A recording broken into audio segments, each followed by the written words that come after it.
अपना गुरु से सहित अपना साहब दीदी के चरण में प्रणाम करता है। गौरव बैठक प्रेमी गुरु भाई गुरु बहन के चरण में प्रणाम करता है।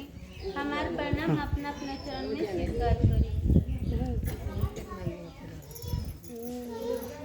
शिव गुरु के दया से, साहब दीदी के आशीर्वाद से, रवा भाई बहन के सहयोग से आज महैचा ए बैठक में आवे के सौभाग्य मिलल।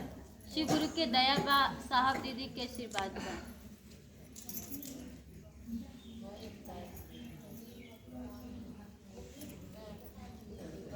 काय बात करता नहीं लो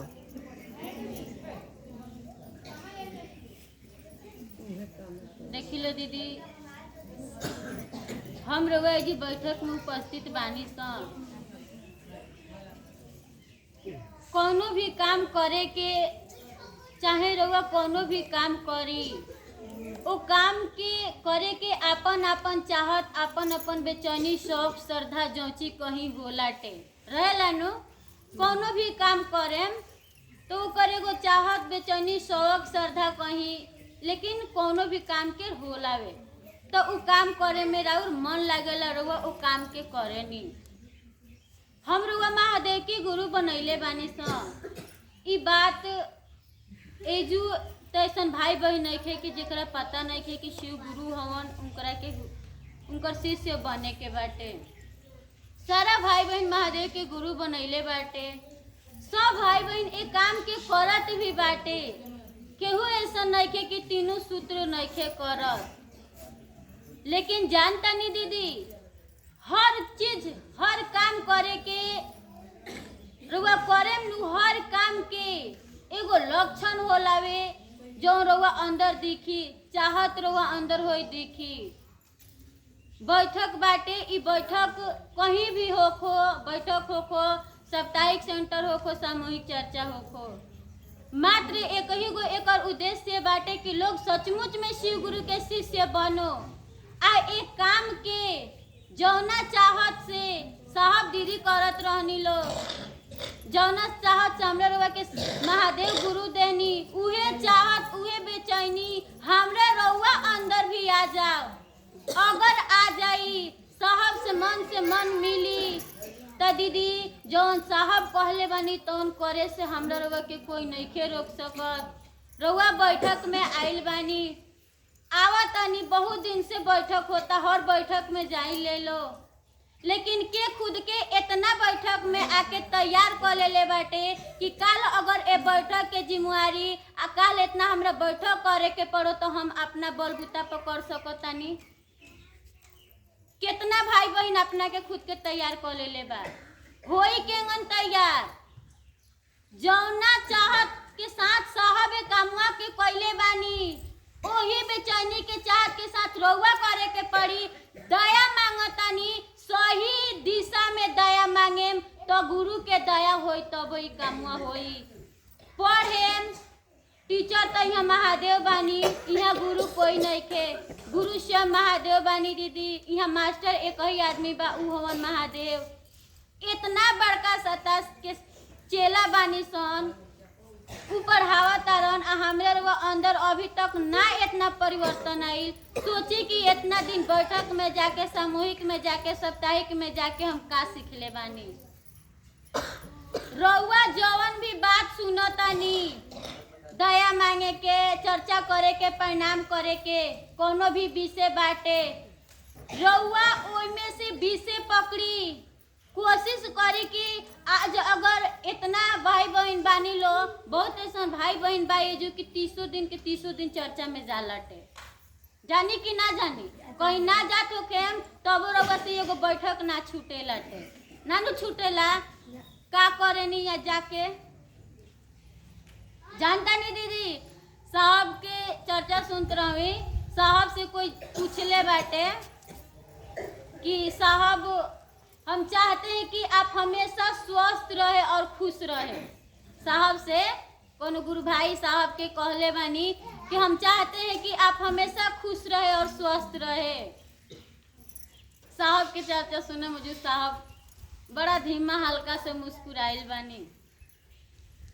ओकरा बाद कहतनी अगर आप चाहते हैं कि मैं खुश रहूं, स्वस्थ रहूं, तो इस काम को करिए, बढ़ाइए। यानी हमरा रउआ जौन कर तनी सन मात्र सिवाने जिला तक के काम नइखे मिलल, गोपालगंज जिला तक के काम नइखे मिलल कि हम एजू काम करत तनी इतने दूर रहे। हमरा रउआ अपना आप के इतना काबिल बनावे के बाटे कि कल 10 गो लोग ए पर सवाल उठावल। दीदी बहुत ऐसा जगह बाटे, कंट्री बाटे, स्टेट बाटे जहाँ लोग के पता नहीं है कि शिव गुरु हवन, आ बहुत ओइमे ऐसा लोग बाटे कि जेकरा पता भी बावे तो ओकरा मन में भर भर के जिज्ञासा बाटे कि महादेव गुरु काहे, गुरु इतना बढ़ले वालो, तीनों सूत्र काहे करे के बावे। बहुत ऐसा बाटे कि हमरा रउआ उत्तर देवे के बा, कोई के इतना काबिल बने राउर मन समझी तब नु अगला के समझाए, तब नु राउर बात सुन के अगला समझी, तब ओकर जिज्ञासा हल होई तो उहो हो सकता महादेव के दया से दूसरा के समझाओ बताओ। ई होई केंगन जब तीनों सूत्रवा साहब 3 गो सूत्र देले बानी नु हमरा रउआ के, काहे देले बानी? शिष्य बनी आ कहल जलावे कि जैसन गुरु हलन वैसन उनकर चेला होलटे। शिव के परिवार में दीदी देखल गइल बाटे कि रउआ देखत तनी कि जानवर भी अपन जानवर जाति भूल चुकल बा, जमनन जात गुण भूल चुकल बा कि हम जानवर हई, हमरा केंग रहे के बाटे, उ भी प्रेम से रहत हवे। लेकिन हमरा रउआ अपने भाई बहन से अपने लोग से नइखे पटत तो केंगनी काम कइल जाई।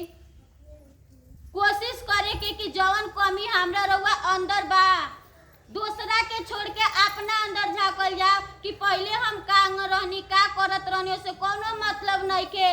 लेकिन जब से हम महादेव के गुरु बनैनी, कहनी कि हे शिव रउआ हमार गुरु हई, तो हमरा रउआ पर एगो भारी जिम्मेवारी मिल गई दीदी। चेला बने के बाटे हमरा रउआ, आ केंगन बने के बा चेला। पहले रउआ कैसन रहनी, महादेव के गुरु बनैला के बाद राउर आचरण व्यवहार स्वभाव बातचीत रहन विचार सब कुछ में बदलाव होके के चाहिए। अगला व्यक्ति हमरा रउआ के देखो तो सोचो कि पहले जैसन नहीं खी होई केंगन जब तीनों सूत्रवा गुरु के नियत से ईमानदारी से निस्वार्थ भाव से करेम नु आ सही दिशा दशा में, तब जाके कर परिणाम उतरी। न तो बहुत ऐसा भाई बहन बा दया भी मांगता, चर्चा भी करता, रोज बैठक में आता, रोज बातचीत करता टे, लेकिन मन देखे तो ओही जुके ओही जुबा। तो हम रउआ कोशिश करे के कि गुरु महादेव बाड़न, चेला भी बने के बावे तो महादेवे जैसन। बहुत लोग कहेला गुरु बहन बानी लो, साहब हो जइबू का, साहब हो जइबा का। काहे दीदी? महादेव के चेला साहब से पहले लोग ना रहल, महादेव के चेला 112 लोग भइल बावे। बहुत लोग महादेव के चेला भइल, ऐसन चेला भइल कि जहाँ भी भइल बिजोर भइल अपना अपना क्षेत्र में। हम रउआ वही महादेव के गुरु बनैले बानी स, जौना गुरु के साहब बनैले बानी। तो का हम रउआ नइखे से बन सकत? ये अपना मन में से निकाल दी कि हम चेला नहीं बन सकत, हम साहब नहीं बन सकत, हमार मन मकचंदर ना जैसन किनाराम जैसन नहीं हो सकत। चाहल जाई नु, सोचेम नु सही भाई। रउआ अब सोची कि हमार दिनचर्या में हम पूरा दिन में का कइनी, कितना देर अपना गुरु के परिधि में बितैले बानी। शिव की परिधि में बिताई गई हुई समय आपको शिष्य बनाएगी। यानी रउआ कितना समय अपना गुरु शिव के साथे बितैले बानी, केंगन मन से कितना देर अपना गुरु से दया मांगनी, कितना देर तक ई सोचतानी केंगन काम करी, कितना भाई बहन बाटे कि ओकरा के जिम्मेवारी दे सकतानी, हेजू के सेंटर सुंदर हो जाओ, ए महादेव ऐसा दया कर। केकरा के बताई, लोग के लगे बानी तो ओकरा के समझाई बताई।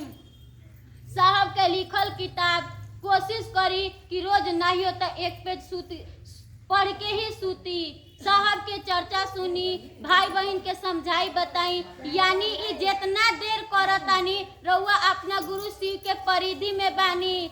आ रउए कहेनी महादेव गुरु तो हमरा मनवे में बारन, दिलवे में बसल बारन, बिसरे लन्ना। कहनी कि ना कहनी, घोराइल बारन।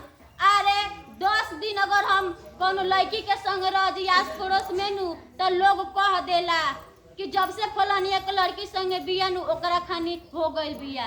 कहला लोग कि ना आ रउआ 10 साल 20 साल 5 साल के गुरु भाई बहन बानी, 10 साल 5 साल के गुरु भाई बहन बानी आ रउआ में अभी शिव जैसन गुड़ ना उतरल। यानी झूठे न कहतानी से कि हम इतना दिन से इतना देर तक दया मांगेनी प्रणाम करेनी। पहला सूत्र में अपना गुरु से दया मांगे के बा। जानता नहीं तीनों सूत्रवा का हो? ओ महादेव से रिश्ता हो जा, उनकर चेला बन चलल जा। एक खातिर साहब हमरा रउआ के 3 गो सूत्र देनी, जेमे पहला सूत्र में दया मांगे के बा। हे शिव रउआ हमार गुरु हई, हमरा शिष्य हई, हमरा पर दया करी। अपना गुरु से हक जता के कहतनी कि हे शिव तू हमार गुरु हवा, फिर वादा करतनी कि हम तहार शिष्य हई। बहुत ऐसन भाई बहन बाटे, कहिया बुझाई का खाली गुरु जी के जिम्मेवारी बाटे। कपार के दर्द ठीक करहो, पेट के दर्द ठीक करहो, तो बेटी के शादी नहीं के होतो, तो भाई के तबियत ठीक करो, ऐसा बहुत बानू। यानी रउआ अपन ऊर्जा एनर्जी जवन महादेव से मिलता कहीं और खर्च करतानी। जब खर्च कर देम तो रउआ राउर मन का समझी, रउआ कितना काम कर सकतानी। जब भी दया मांगतानी अपना खातिर दया मांगी, लोग के दया मांगी कि हे शिव रउआ हमार गुरु हई, हमरा पर दया करी कि हमार मन समझ जा कि रउआ हमार गुरु हई। राउर मन समझी रउआ ऑटोमेशन में लोग के समझाए लागे, बताए लागे। मात्र गुरु जी के जिम्मेवारी नहीं के कि पूरा टोटल हमारा जिम्मेवारी ले ले बड़ा निभावतारन न सुख देतारन तो ठीक बा, आ न तो बाग आज कल कहीं सिर में दर्द रहुए ते महादेव ठीक कर दे आज पेट के दर्द ठीक नहीं करत शिव चर्चा में ना जाए। एगो रिश्ता होलटे। अरे राउर अगर कैसन को पति से शादी हो गइल बानू, रउआ खराब लागे लन तो रउआ कह सकतानी, लेकिन वही पति के अगर कोई खराब कह दे तो रउआ उनकर एगो इज्जत ना छोड़ेनी, कह देनी कि कितनो खराब बड़न हमार होंगन, हमरा खातिर बड़न। रउआ महादेव के गुरु बनैले बानी, बनैला के बाद हे दुआरी हो दुआरी जाए तो का होई? जेंगन रउआ दया मांगम, जन्म मानसिकता से दया मांगम करेम नु वही लेखन उहो करिहन। बेमन से मांगम तो बेमन से दया मिली। चेला बनेम ना तो कोशिश करी कि हमारा और गुरु हवन दीदी। हम कहले बानी कि हे शिव तू हमार गुरु हवा, तो हमरा ये काम के करे के बाटे। जब भी दया मांगतनी महादेव से कोशिश करी कि ध्यान में बानी तब दया मांगी। महादेव ध्यान में रहम तो दया मांगल कारगर होई, फलित होई। अगर रउआ से कहा था दीदी दया मांगी और रउआ कहतानी कि दया नहीं के मिलत, यानी रउआ झूठ बोलतानी। दया मांगल बैठल बानी, मन सोचत आवे कि अभी हई ना भइल, हई पूरा ना भइल, हौ ना पूरा भइल, कहाँ से दया मिली दीदी? यही से अपने दया मांगत वक्त कोशिश करी भगवती से, साहब से, दीदी से, जेकरा से भी दया मांगतनी मन के ध्यान के नजर में बानी तो दया मांगल कारीगर होई, फलित होई। शिव चर्चा दीदी कौनो ई नइखे कि जो हम बैठल बानी और रउआ से बोलतानी शिव चर्चा हो गई। शिव चर्चवा रउआ का सोच के करतानी एकर रिजल्ट उतरे लाटे। रउर मानसिकता का बा शिव चर्चा करे के चाहतानी कि हमार भाई बहन सचमुच में चेला बनो। आइल बनी चेला बनाए, भाई बहन के सही दिशा दशा देवे। लोग एक काम के प्रति और ही बेचैन हो जा और एक कामवा के करे लागो, तब सोची कि हमार शिव चर्चा कल सफल भइल। ना तो भाई बहन तो ऐसन बानू दीदी कि राउर जेही टांग धके रउआ जैसे चलम नु राउर पीछे टांग के घींच दी। तो कोशिश करी कि लोग के पहचानी, बहुत जरूरी बाटे दीदी। रउआ साथे रहे वाली ही आदमी कैसन बाटे रउआ ना पता चली। तो कोशिश करी कि रउआ गुरु के आदेश बाटे तहार मन जितना सुन समझ के महादेव के गुरु बनैले बा, जा लोग के समझाइया बताइया, यानी शिष्य बनावे के बा, लोग के शिव गुरु से जोड़े के बाटे। तीसरा सूत्र बाटे अपना गुरु के प्रणाम। रउआ दया मांगी या प्रणाम करी। पुराना गुरु भाई बहन बहनी सन को दिन अब समझाए के पड़ी। अपन मन दया के स्थिति में ले जाई, भाव के स्थिति में ले जाई। कहा से कि साहब किताब में भी लिखले बनी, चर्चा में भी कहतानी, भाव रहित परिणाम ही गुरु को ग्राह्य है। यानी रउआ भाव रहित परिणाम बिना कौनो इच्छा चाहत के परिणाम करी, मात्र ई सोच के कि शिव हमार गुरु हई, हम अपना गुरु के प्रणाम करतनी। प्रणाम करे के बाद दीदी सोची परथलिया मार के बैठल बनी, आँख मुंह बंद बाटे। रुद्राक्ष के एक एक दाना पर हमार मन समझला सा कि हम अपना गुरु के प्रणाम कैनी है। बात बुझाता? रुद्राक्ष के एक एक दाना पर हमार मन समझो कि हम अपना गुरु के प्रणाम कैनी है। और सांस पर टुकड़ा टुकड़ा में रहुआ कहीं भी बानी, कोनो स्थिति परिस्थिति में बानी, कोशिश करी कि ज्यादा से ज्यादा, अरे अगर कोनो काम भी करतनी नु तो अपना आपके इतना ई समझे की कोशिश करी कि चाहे हम कोई से बात करतनी, चाहे कोनो काम करतनी, लोग के लागो कि काम करतरी, सिलाई करतरी, बिनाई करतरी, कुछ भी, लेकिन रउआ महसूस करी कि हमार जवन सांस बाटे नमः शिवाय करता। कोशिश करी कि रउआ सांस पर स्वतः नमः शिवाय चलो, रउआ करे के ना पड़ो। ऐसे होला दीदी, रउआ के देखे, रउआ कुछ भी करे, लेकिन महसूस होला कि हमार सांस नमः शिवाय करताटे। टुकड़ा टुकड़ा में रउआ कहीं भी बानी, अपना गुरु के प्रणाम 4 बार 5 बार 7 बार 11 बार जितने कर सकतनी, ज्यादा से ज्यादा अपन मन दया के परिधि में रखी, दया मांगी और अपना गुरु के प्रणाम करी। हम रउआ जितना समय शिव गुरु के साथे बितावल जाइनु दीदी, ओकरे रिजल्ट हमरा रउआ अंदर दिखी। ना तो चर्चा में आके भी कितना भाई बहन बा कि मन सोचेला घर अकेले छोड़ के आइल बनी, बेटा अकेले बाटे, ऐसन बात बानू। कोशिश करी सारा टेंशन, सारा बीमारी आवे के से पहले जहाँ बात तोहे छोड़ दी, सोची कि हम बैठक में आयल बनी, ए महादेव ऐसा दया कर कि मात्र एहू 2 घंटा नु हमार मानवा तारा परिधि में रहो, तारा लगे रहो, अपना गुरु से दया मांगी, आ एक काम के करी, एक काम के बढ़ाई। काहे से दीदी कि अगर हमरो चाहतानी से कि काम होखो तो बहुत भाई बहन खींचे के पड़त आवे, खींचला के बाद भी नहीं के रउआ कितना जिम्मेदारी से काम करतनी, अपना आपके इतना काबिल बनाई। और हम रउआ महादेव के चेला हैं, अपना गुरु के ध्यान में रखते हुए सोची कि हमरा से जाने अनजाने में भी ये महादेव ऐसा कोनो पाप ना होखो, ऐसा कोनो गलती ना होखो जैसे हमारा गुरु बदनाम होखस दीदी। काहे से अगर हमरा रउआ हरकत से गुरु बदनाम हो जाइहन तो कहल जाला भगवान से बढ़ के गुरु होलन, कहाँ जाई गुरुए खिसिया जाइहन, कहाँ जाए। तो ये बात के ध्यान रखी, कल भी जाला हरि रूठे गुरु ठोर, गुरु रूठे हरि ठोर ना। यानी दीदी हरि का मतलब होला ईश्वर परमात्मा भगवान। हमरा रुआ काम से धरती के लोग, अपन माई बाप सब कोई, यहाँ तक देवता देवी भगवान भी खिसिया गल बड़न, तो गुरु अपना गले लगा लिहन। लेकिन हमरा रउआ हरकत से गुरु खिसिया गइलन दीदी, धरती तो छोड़ी ब्रह्मांड में भी कहीं जगह नहीं के। तो ये बात के ध्यान में रखी कि महादेव हमरा पर ऐसा दया कर कि हमरा वजह से तारा पर तो कभी उंगली ना उठो। और चेला हैं तो अपना शिष्यता के हमरा वाहन कल जाओ, एकर लोग देखो तो लागो कि महादेव के चेला हटे। अब अपना के बदली यही सब के साथ फिर से रउआ सब गुरु भाई बहन के चरण में प्रणाम करतानी। हमार प्रणाम अपना अपना चरण में स्वीकार करें। पूनम दीदी